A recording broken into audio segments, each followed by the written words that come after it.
Hey everybody, welcome back to the land of low friction. Hope you are having an awesome low friction week, and let's rip into today's main video. Focusing unexpectedly on a new non-round ring. Alrighty, this one's a mildly surprising topic for me because this chain rings are in my focus wheelhouse of low friction fun. I did do a video a while ago on non-round rings, and I guess the difficulty they have had in proving themselves and gaining market traction. And I'll go over a little bit of that briefly just to set a bit of the foundation for why this one is now sort of coming up.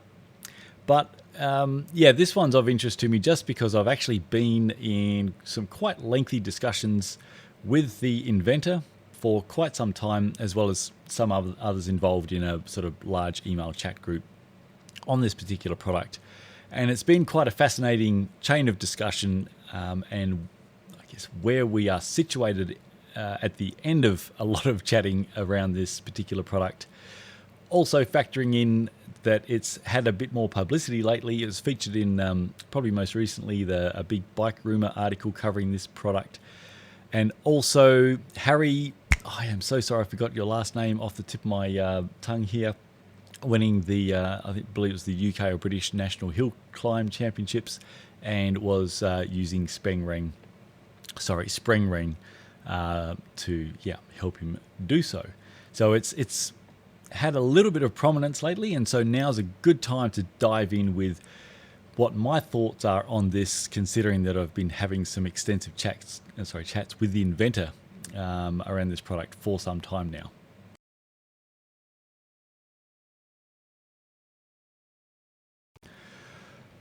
So as I go through the main points of discussion with the inventor that have happened over a long period of time, and we've had some quite fun discussions around some aspects of this ring and how it may or may not be helping the athlete sustain higher power, is that, as you'll see, potentially this is all potential, but this may be a non-round chain ring that actually delivers an advantage to the athlete, but not for the reasons that the inventor initially thought, and by initially I mean right up until very recently, thought that it would. So the inventor was very much focused on sheer, I guess, mechanical advantage and friction savings that this ring was delivering to the system, whereas myself and another in the chat group have been very much of the opinion that, look, the math and physics and logic behind that doesn't add up. Any advantage that is coming through for the athlete, especially in the watt numbers that they're talking about, that can really only come from helping the athlete have greater neuromuscular and biomechanical efficiency to sustain a higher power for longer for basically the same physiological cost. So that's been fun. So this could be the first case I've really seen where a product may actually be awesome, but the inventor of the product kind of did it accidentally, because the reasons why they invented it the way they did and what they thought that was going to do didn't happen, and it delivered benefits potentially from an angle that they were not thinking about at all in its design. So quite fun. Haven't had chats like this one for a long time.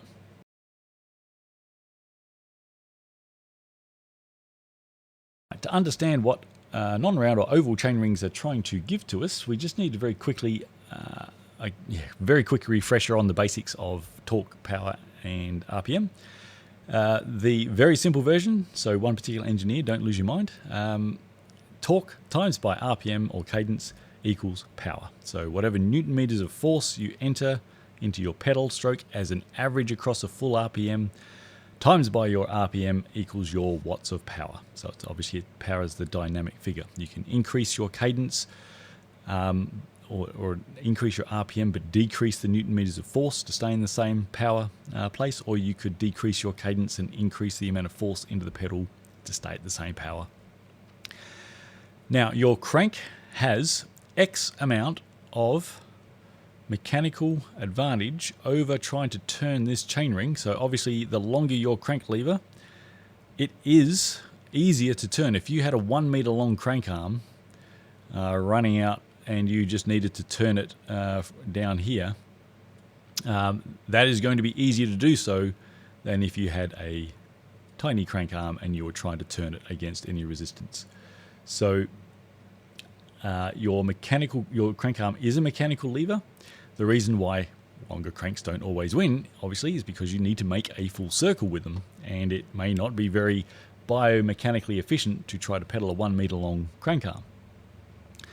But suffice to say, you will have a greater mechanical advantage over your smaller chainring. So you have a gear torque advantage when you're in the smaller ring. However, you have a lower chain speed. You're pulling less links through, so the power at the back wheel stays the same. If you were doing the same Newton meters and the same cadence, whether it is in a 32 tooth chainring or a 54 tooth chainring, the power at the cassette is going to be the same. So whilst you do have a gear torque advantage in the small ring, you don't get a power advantage because the chain speed is decreased. So it all becomes a wash and you are in the same spot. What oval is trying to do, so obviously with a circular ring, your mechanical torque and your chain speed are staying the same all the time because the radius of the ring is not changing. With an oval, what they're aiming to do is to go, okay, we know that your major muscles are not in play so well at the 6 o'clock and 12 o'clock position like they are from, say, the 1 o'clock through to about 4 or 5 o'clock position, where it can really unleash the full power of your major muscles to push down on the pedal. So they go, okay, let's give you a gear torque advantage by shortening the radius there. So like you have a smaller chainring in the dead spots, and we're going to give you a larger chainring because we have to complete the circle, or in this case oval, because you've got the muscle power to pedal that larger radius through your power phase. So just remember though that what they give you in one place, they have to take away in another. If they are giving you a mechanical gear torque advantage here, then they have to take that away here.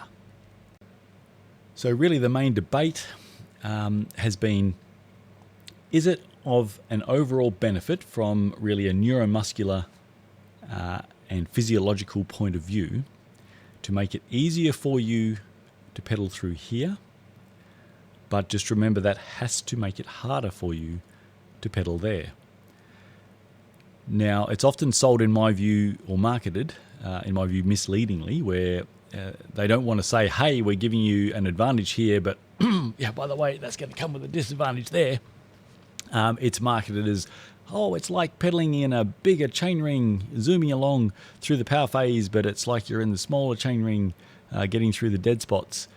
And, obviously they're going to sell it that way, but it's not really like that at all, in my opinion. You are just, instead of say with a circular ring, the gear torque advantage or disadvantage, depending on the size of the ring, and the chain speed, they're staying constant.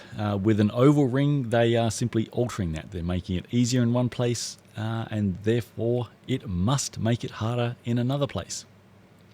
So in terms of any mechanical advantage or disadvantage for a full RPM, it's a wash.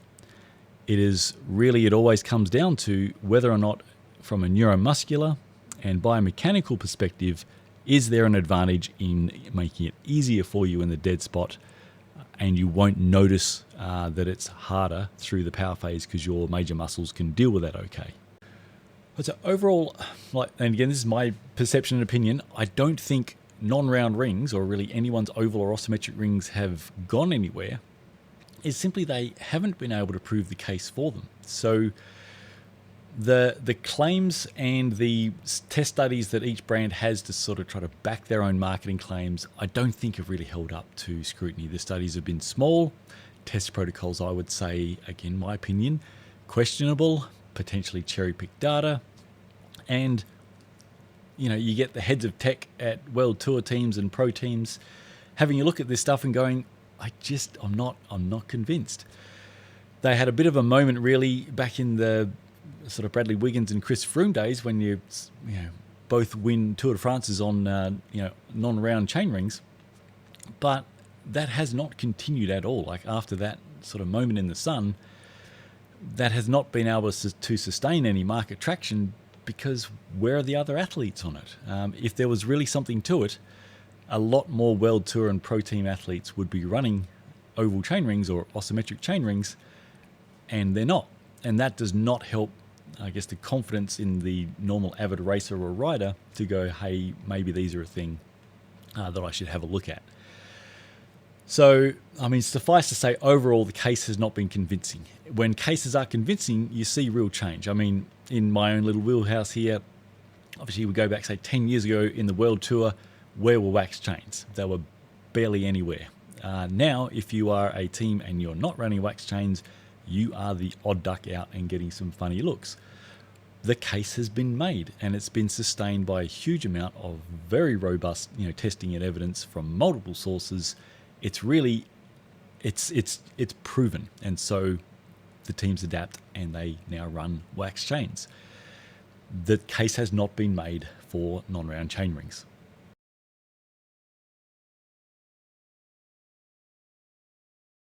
All right, this quick point covers two fun things at once. So basically, the bigger and bolder the performance claims of a product over, say, X, the easier it is to test for.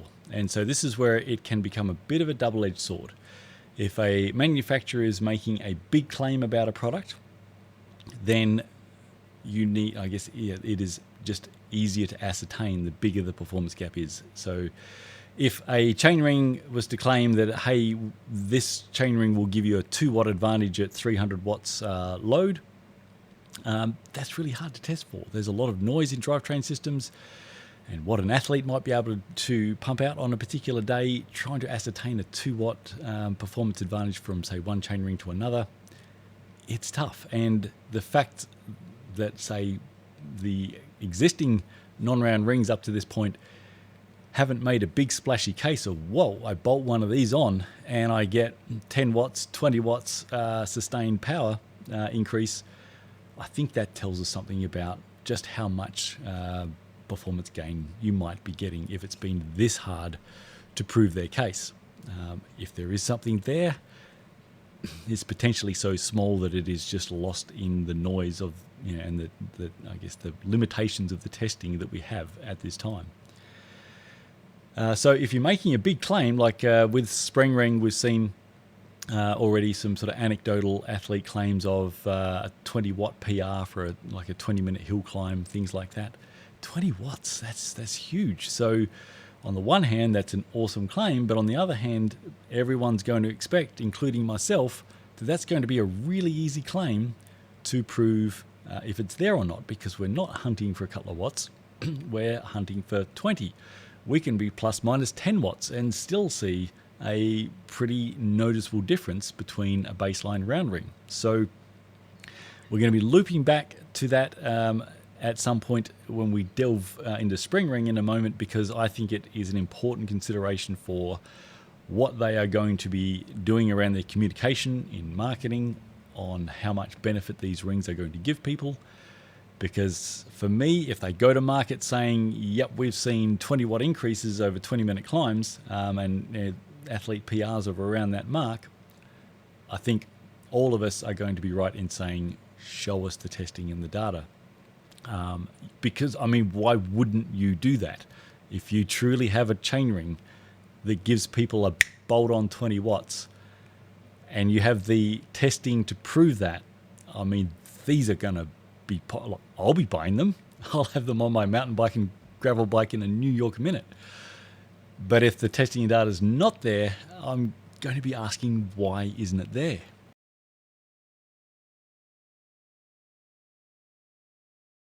The more other really fun parts of the discussions is that the inventor was very fixated on that you get I guess this perfect world of gear torque advantage as well as all the benefits of chain speed at the same time by having these flat spots in there. So very much it's like if you had, say, a 36 tooth Spreng Reng, that you have the chain speed of a larger ring but the gear torque of a smaller ring. And There were some pretty, at some stage, I would say, nuts numbers thrown up in some of the email conversations about what those ring sizes could be comparatively versus the tooth count that you're peddling.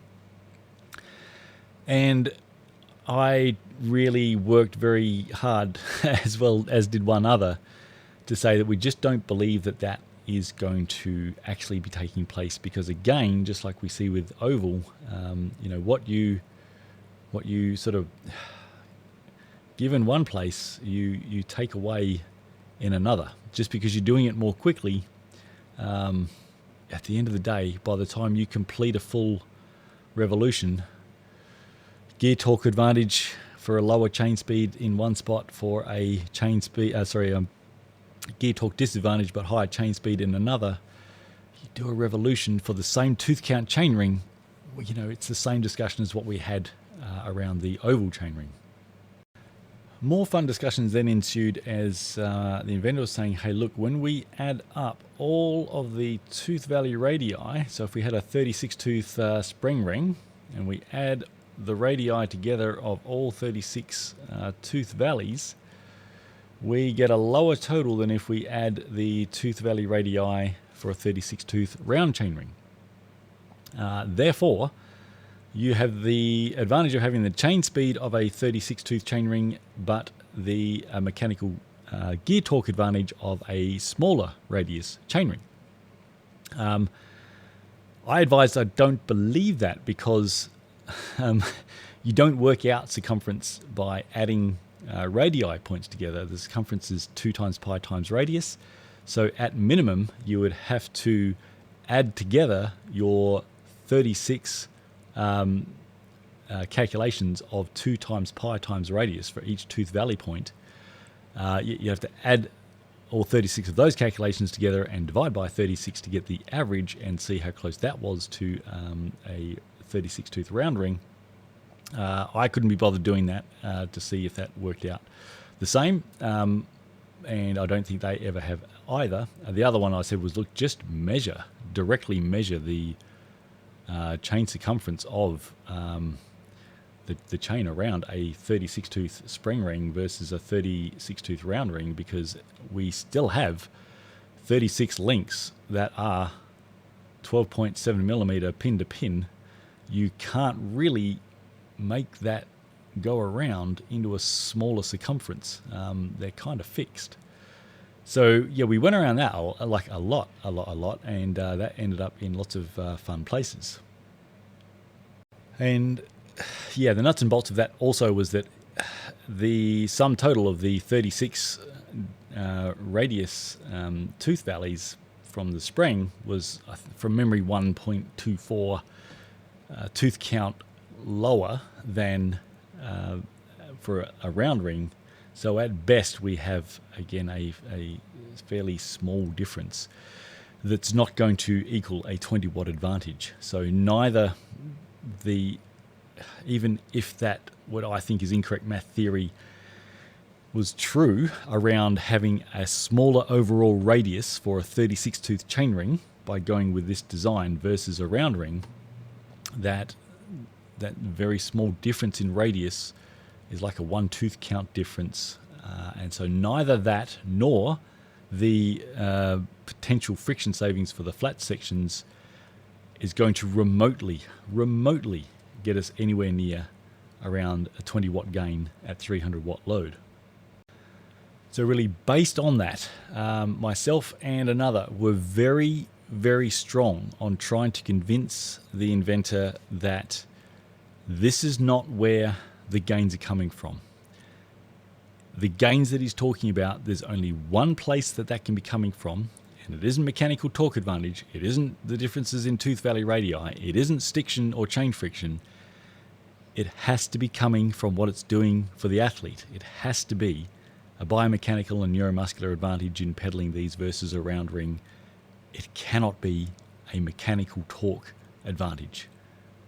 Right, but myself and one other who was very much with me on all of that, we did utterly fail in trying to convince the inventor that what he was thinking there we didn't believe to be correct. And so went forth with some testing at Silverstone Sports Hub in the belief that the this magic was going to appear.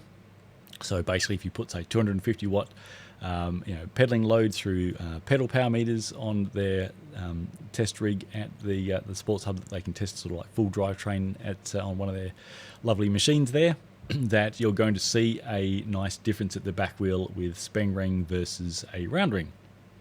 And so, yeah, quite some amount of money was spent conducting a whole series of tests around that at some different power levels and durations. And at the end of all that was found no difference. Okay, I guess wanting to make sure that nothing could have been erroneous in what they attempted to do at Silverstone, he's also had an independent engineer go through some, the calculations of all this to find this net gear torque advantage. And just recently, basically I think yesterday, this morning, the engineer had come back to the inventor with, they cannot find that there would be a net gear torque increase. Simply, it is changing how the torque is being distributed throughout the revolution of the pedal stroke. So the engineer explanation on how he calculated everything for the Spreng Reng versus round was really quite interesting. I don't have time to go through to it for it today, and I'll probably run over along here anyway. If you're interested, let me know. I can look to cover that on a future vid. But at the end of the day, I think finally we now have the inventor at a place where, looking for some magical amount of, you're getting the double benefit of a chain speed advantage as well as a mechanical torque advantage at the same time, delivering these huge average and sustained power increases. I think we finally got the inventor to move on from that, to hopefully look at where this was always going to be coming from, and that is, what is it doing for the athlete's neuromuscular and biomechanical efficiency. It was never ever going to be big watt gains from a chain ring able to magically give you a chain speed plus torque advantage at the same time. Just never. And so if there is some magic going on there in some way, it's going to be in that category of, it's going to be quite a heck of a hunt and quite some fidelity to try to find it. So the big gains and the big benefits being talked about have to focus on the athlete. So if by the nature of what it's doing for one's pedaling efficiency, it enables an athlete to sustain higher power for the same physiological cost, that's now where this has to be looked at. And yeah, I don't want to sound too mean, but holy Batman, did we have some of this chat over a long time over the emails to say, please direct the test resources that you have, and I guess the capital resources to conduct testing, towards that focus. Please stop focusing on this, because that's not going to get you to where you believe it's going to go. It just isn't. So it's been a ride, that's for sure.